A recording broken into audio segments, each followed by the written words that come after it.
the level of negativity that we see, it's not normal.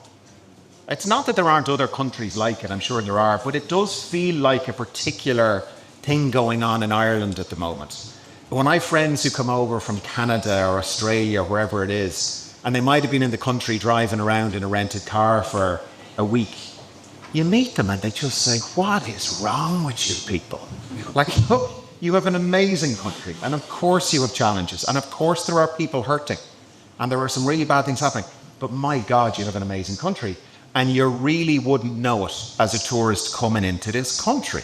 What's up with you? Why won't you talk about the things that are working? Why won't you have a little bit of balance? And so, while it's probably not normal, the extent of the negativity in our public discourse, it really does matter.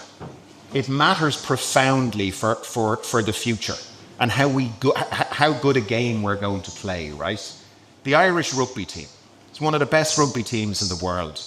Can you imagine if every time they went onto the pitch, they believed we're useless, the management is useless and corrupt, and if I make a single mistake, I'm going to be dropped from the squad?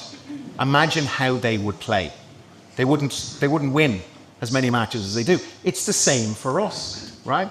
If you talk to public servants, I've spent the last 5 years in health, as Minister for Health.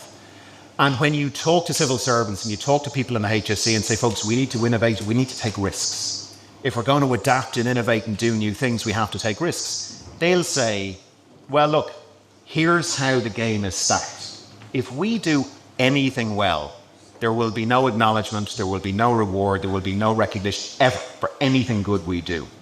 The second we make a mistake, we'll be all over social media, we'll be dragged in front of the Oireachtas, and we'll be in for it. So do you know what? We're not going to take risks. We're not going to innovate. We want to, but you guys have set the rules to nobble us if we do. So we're not going to do that. And it has a very kind of constraining effect on the people who we need to innovate and take risks on our behalf.